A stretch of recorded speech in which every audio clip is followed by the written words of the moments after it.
time to speak to me today. How are yourself and the rest of the band doing?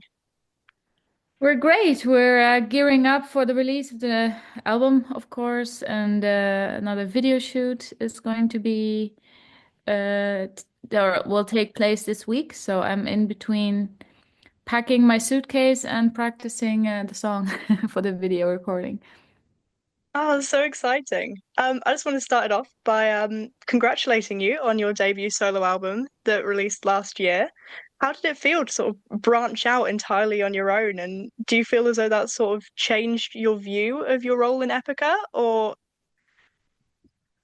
Well, it was kind of a wish of mine since the longest time to do it, and the first person to work with that came to mind was Arjen Lucas, and I contacted him years ago already and talked about the idea, and he was immediately interested. And but both of us have been so busy, so we had, I think, also that was even before COVID, and then after a couple years, both our schedules kind of cleared up, so we had enough time to focus on Vermillion.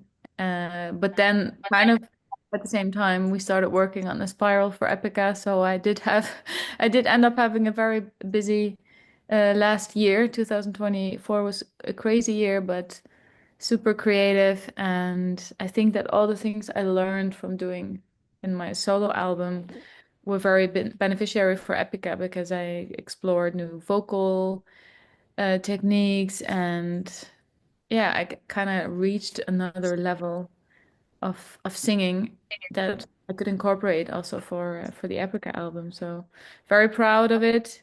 It was yeah, my first official solo album in a metal jacket, so to speak, because I was also not sure for quite a while which style of music it's gonna be, but I thought, I'm gonna start with metal and see where it ends. Metal has my heart, and yeah, I'm super proud of it.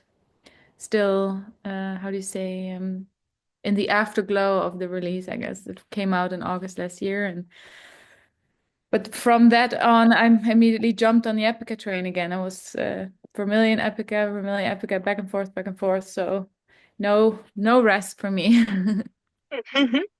oh well, you absolutely should be proud. It's one hell of an album, and I see the reception for it has been absolutely incredible as well. So, Yeah, um, I'm very. was there sort of like a defining moment or like a personal milestone that you hit that sort of made you realize, okay, now's the time that I want to do a solo album, or had it been a sort of more slow journey to get to that point? I guess more a slow journey because I never really had the time and space to do it because Epica has been such a productive and a heavy touring band. And besides that, some of us also are parents, so you just cannot invest all your time in your art because family is also, you know, taking up a lot of your time and energy. And with all the touring, it's taken away from the family time. So if I would take another project on top of it, um, so I thought, when Epica is not touring that crazily, I can then invest the time in writing and recording the solo album. But then, our schedules change sometimes, and it so happened that after I was done with Vermillion, then the whole Epica cycle started again. But I dedicated the album to my son, and I hope he's proud of me. And he says he's proud of me. And um, yeah, it was definitely a very intense thing to do, but really amazing to work with such a talented artist, composer who really got the best out of me. And I think I could not have done it without him. He was definitely one of the driving forces in this project, and we did it together. And I'm very grateful for that. I think if you don't have a really good partner in crime or producer or songwriter, it is very, I probably couldn't have done it, with the whole Epica career that I have and still also, will have for a long time. So that also means that I don't have the time to tour with Vermillion for the foreseeable future, but that is fine. I mean, the music's out there, everybody can enjoy it, and when the time's right, I will also perform it live. Oh, that'll be very exciting when that day does come.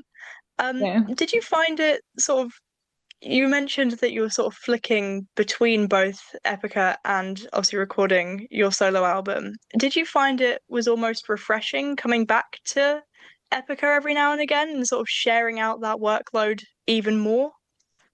Yeah, it was different, of course, because for Vermillion it was Arjen and myself, and with Epica it's six band members and then the producer. So six create or seven creative brains together, total different music and different taste, different workflow, of course. We had many writing camps where we were sitting together, or we were living together for, I think, 3 times 1 week, and a really lovely holiday home. And there was, everybody was working on their home studio, and our producer was there, and we were finalizing the songs with vocal lines. And with Arjen, the process was quite different because I only would go to him to actually record vocals. And then, of course, we had meetings online, but we never sat together to compose because he wrote the songs, and then I would go to and record the majority of the instruments, and I would only be there to record my vocals with him. So yeah, with Epica, it was totally different and kind of, I don't know, I was in the creative flow with Vermillion. And then continuing with Epica was maybe a good thing because I was a little bit on the creative mind space. And luckily, with Epica, Mark and I divide up the lyrics, so I didn't have to write the lyrics for 12 or 11 songs. And we could pick off each other's brain a lot as well, which was really great. And yeah, it's amazing that within Epica we have basically all the guys, all 5 guys write songs. And that makes it very diverse and really interesting. And yeah, it keeps you on your toes and keeps you concentrated. Mhm. So you've just mentioned those writing camps that you guys did. How did you feel that sort of experience of working together in such close quarters sort of impacted your relationship as a band? Yeah, it was a lot of fun to be together because we don't live in the same village. We live in 4 different countries, so we don't actually get together every Sunday to jam and exchange ideas. In the past, it has always been online, sending the files back and forth, and people would then work on the songs in their own time. But now we were all in the same space, so you have a total different creative interaction, and have you can feed off each other's creativity, and different ideas are born in that constellation compared to when you check the files whenever you feel inspired. But when you're together in a group with a lot of creative people, you really inspire each other and give each other immediate feedback, and the ideas are being bounced back and forth much quicker. So it is definitely more fruitful to work like that, and also more intimate, and of course very good for bonding of the band, having breakfast together, having dinner together, hanging together, sometimes just talking about whatever in life, and then back to working. When our producer was there, he of course kept us a little bit more on track, like, okay guys, now let's do this song, let's do that song. And then some of us will be cooking, some of us will be cleaning, or going food shopping. But yeah, I look back at those writing camps very fondly because it was a really beautiful holiday home with many different rooms. So everybody had their own room with a little bathroom, and then we had a huge living room where also I think Koen was sitting in the living room area, Arjen and Rob, and Isaac was sitting in his own room. And then there was a separate room where Joost, our producer, set up a studio. And I was basically always there working with the other guys on the vocal lines. And yeah, it was super cozy. We ate way too much chocolate and cookies during those weeks. And we even had a fun pancake evening where everybody was baking pancakes. And Rob is a good cook, so he cooked for us. It felt very homely, it was really nice to do it like that. So yeah. Yeah, And that sounds like such a good sort of bonding experience for you mhm. all. Yeah, So with the new album, Aspiral, there's some pretty heavy themes in here and across all of your tracks for that matter, but there's sort of notions of sort of chaos and suffering and then the eventual rebirth. How did you find those concepts worked their way into your lyrics?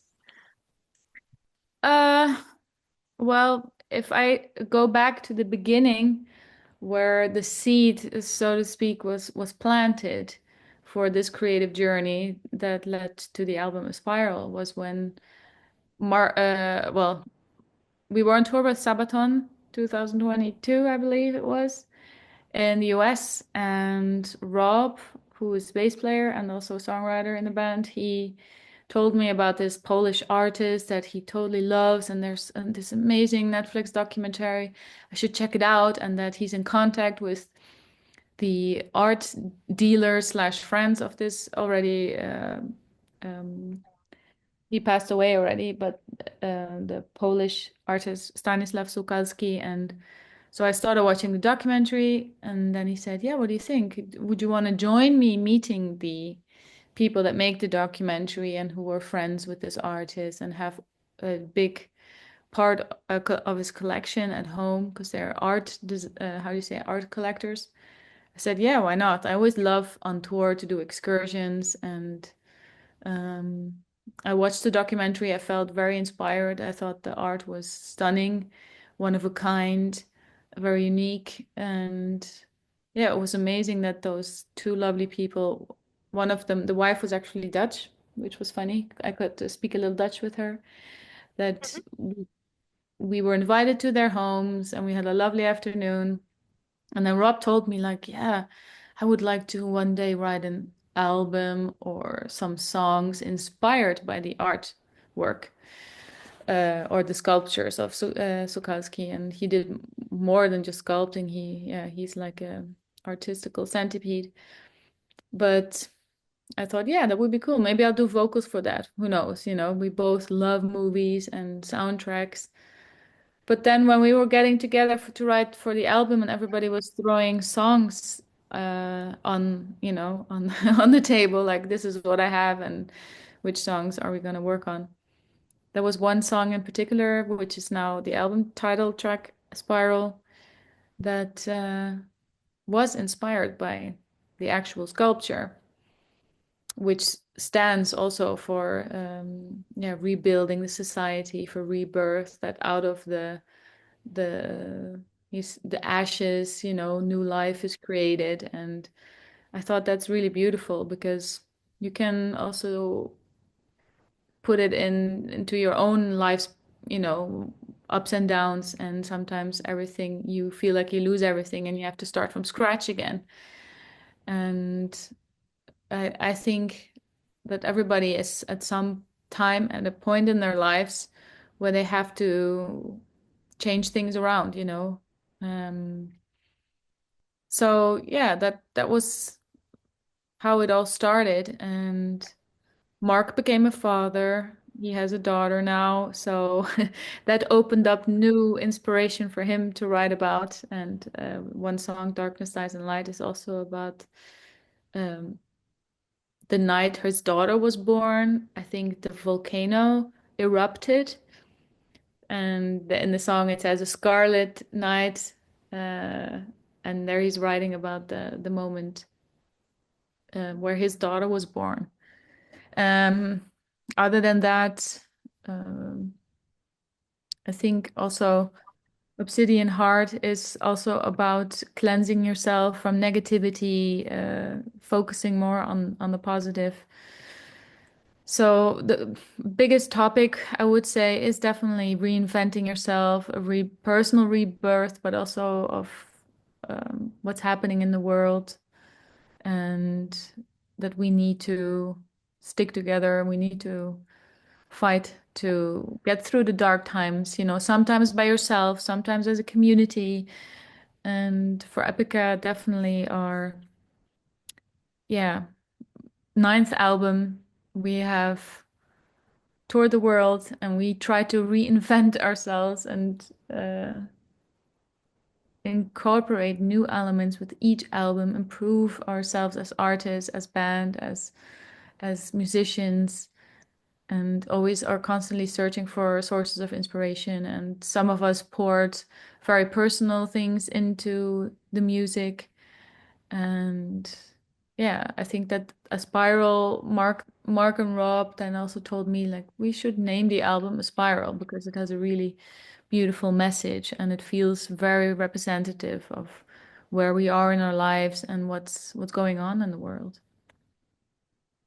Oh, it's such beautiful meanings and sort of origins to so many of those songs. And each of them has such a unique identity, but they all within the album sort of seem to be interconnected by all of these sort of underlying themes. Mhm. Was it always the idea to have such individual sounding songs, or did that sort of just progress naturally as the songwriting process sort of continued? Yeah, I think that is definitely a natural process when you have multiple composers in the band with all different distinctive styles. And we don't have one main composer. We want everybody to have the chance to contribute. And if a song is good, it's good. And I think that makes Epica more diverse and maybe more accessible to a larger crowd because it has many different components and an interesting style. It's a really nice mixture of this album in particular, the newer, refreshed Epica, but still, you know, going back to the early days. I think some songs really have a little bit that nostalgic feel of the early Epica days, and some are more proggy, progressive, but we still maintain this huge bombast of orchestra, choir, and this time we also recorded the orchestra in Prague again with the same we did for Omega. And the choir is bigger now. It was Amsterdam choir we worked with. And the same with the sound is after we had the album Omega, we did this collaboration project, which is called the Alchemy Project, where we work together with different artists, friends and colleagues in the scene. And we also like to analyze after that, what do our fans like? Do they accept it if we start to experiment a little bit? And from there on, we also thought, okay, maybe we should, for the new album, tap a little bit more into that and some, more experimental things, but still also throw in a couple of, good old fashioned Epica sound to keep everybody happy. And yeah, it was very refreshing working with other artists. You feel very inspired by them, by how they work and how they think. And the recording process of the Alchemy project was quite different to Omega. Omega's anyway kind of messy because of Corona. Things went a little different. But for the Alchemy project, we did this thing where the rhythm section, so drums, guitar, and bass, were recording at the same time. And normally the process of a recording an album starts with the drums, the guitars, and then the bass separately. But for the Alchemy project, the guys were sitting together in the room, really jamming together and making them become more one with the song, the structure. And they loved it so much that they wanted to do the same for this album. And I think it's also very beneficiary for the sound because it just, um, in Dutch, I don't know if you say it in Dutch. I have to think in Dutch, German, and English, but it sounds like a house. All the bricks fit. It's just, there's no loose ends anymore. Everything is well thought through, and yeah, it's Yeah, definitely. Each album we make, of course, we are the most proud of the newest album, but I think we again took another step into a more epic epica. Yeah, I think that sort of almost aura of nostalgia, but then also moving forward definitely does come through for sure. I just wanted to touch a little bit on Cross the Divide. Obviously that's the opening track of the Yeah. album, and it's such like an intense and powerful song. What Yeah. sort of led to the decision to have that as the opening and sort of the beginning of the journey of the album?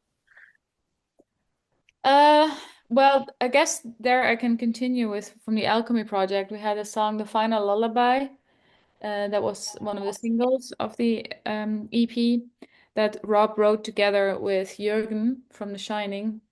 And that song was very popular. It was very well received and also a really good live song to play. So Rob also wrote Cross the Divide in that same kind of mindset, you know. And normally Epica would start an album with an intro and then a song. But we thought, you know, with when times are changing and everything is a little bit more digital, um, we wanted to stir things up a little bit and not do things how we always have done it. And it's a little scary doing it like this, but also thinking about, for example, the online streaming platforms where fans don't necessarily list, of course, the diehards do, but new fans or just music lovers in general, they just scroll through the songs or through playlists and they don't, unfortunately, really listen to an album beginning to the end anymore. But that doesn't mean we don't put thought in the order of the songs, you know, it has to have a nice flow, the album. And when all the songs are done, we don't think immediately like that's going to be the opening track. The only thing we kind of knew with this album was that which song was going to be the last one, and that was the Spiral. And then we started hustling a little bit, thinking which could be a cool build up of the album. And that's where we then ended with Cross the Divide as an opening track. Oh, well, honestly, it's such a journey that this album takes us on. Obviously, from Cross the Divide all the way through to a spiral. There's so much happening, but it all feels like we're following this constant journey with you guys. Hmm. Yeah, it's definitely a lot of information to take in, but I think it's lovely that we start with Cross the Divide and then we end with the airy, epic Aspiral, um, which is kind of the unofficial ballad of the album. We don't have a real classic ballad like we normally do, but yeah, this was the most quiet, intimate song of them all. And we thought it's lovely if we have that as the last track to have it as an album title.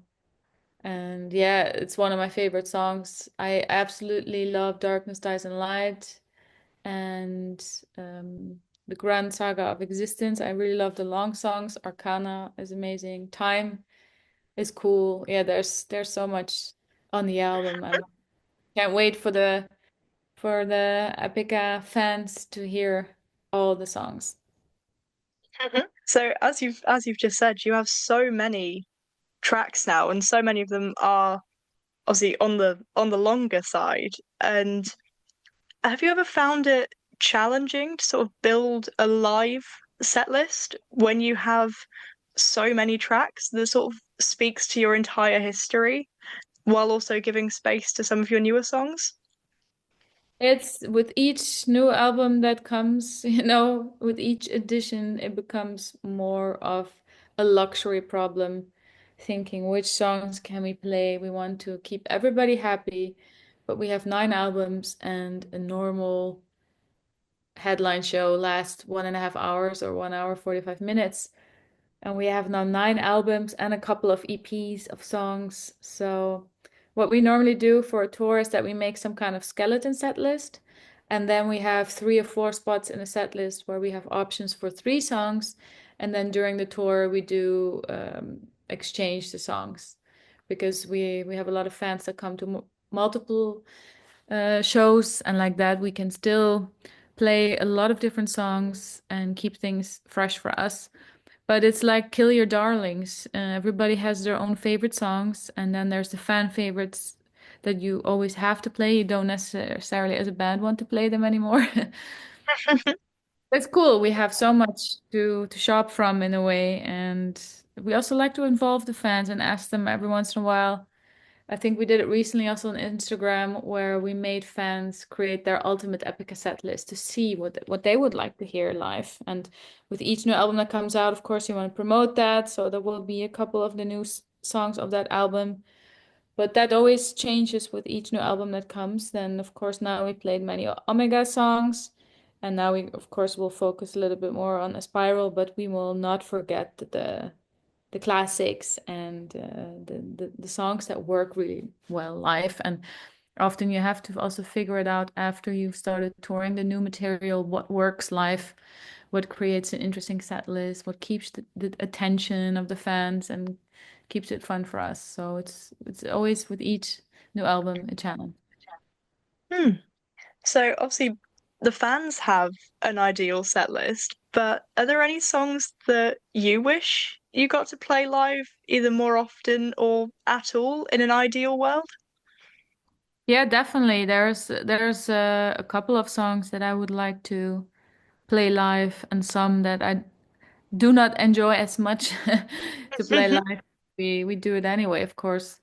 I love all the songs, but an example would be the song In All Conscience, which was like a bonus B track of the Quantum Enigma album. I always said I love that song. I think we should play it live. But it was always a little hassle because the guitars are tuned in a different key, which would mean swap the guitars around. But now with also Omega, the skeleton key also has that same guitar key in which they are tuned. So we plan it like this in the set list that there is a guitar swap, a guitar change for those songs that are tuned in whatever, I think it's D or so. And then we switch back to the other guitar, so we can play those songs as well. And yeah, we have. I have no idea how many songs we now have in total. I would have to check on Spotify, but there's. I always enjoy doing the ballads because there I can really focus on my vocals. And I love all the Kingdom of Heavens. I love Design Universe. Uh, yeah, there's so many amazing songs.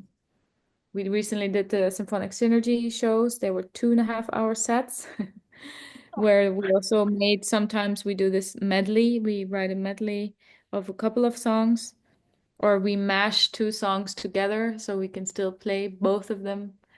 But yeah, everybody has their own favorite Epica tracks, and let's see. I think the guys are a little bit more open to switch things around and play some more rare Epica songs as well.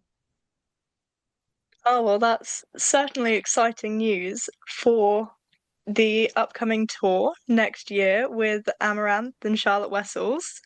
Yeah. That's sort of a bit of a dream lineup, really. Can you tell us a little bit about what you've got in store for us with that? Yeah, for me it's a dream tour as well because I get to take two friends of mine on tour, which is really nice. And I love Charlotte, I love Elise. Elise has been a really good friend of mine for many, many years.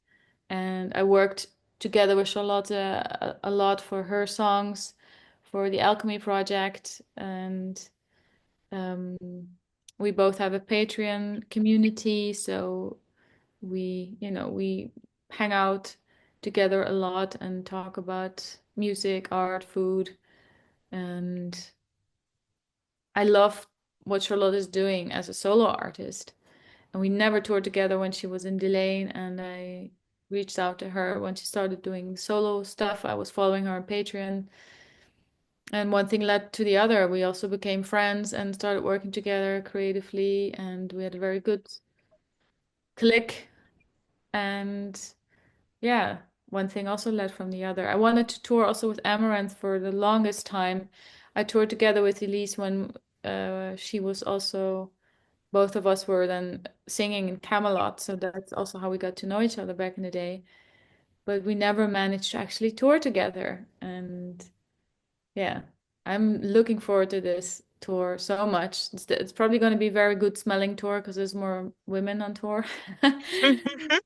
And yeah, it's gonna be amazing. And the feedback of the fans also has been very positive that people say this is a awesome lineup, you know. And I love the music from Amaranth and Charlotte, so it's gonna be lovely to hear their music also besides performing live. Yeah, so obviously with the release of Aspiral, are there any sort of feelings or ideas that you want the listeners to carry with them as they begin the journey of listening to it? I think people should just close their eyes and let the music take over. It's going to be a journey. And yeah, I hope that people can feel what we felt writing and recording, creating the album, and that all of that emotions will transfer onto them. Oh, well, know I speak for many of us when I say that we are so excited to see what you guys have in store for us in the future, and we are beyond excited about the release of a Spiral and what it's going to bring for you guys. Yeah, me too. So yeah, thank you again so much for taking the time to speak to me. Just before we close, is there any last messages that you'd like to say to any of your fans that are listening? Well, thank you for listening to the interview. Thanks for letting me speak. And I hope people will love the album, that they will connect to the album, and that it will give him some kind of comfort, and that hopefully we'll see each other on the road.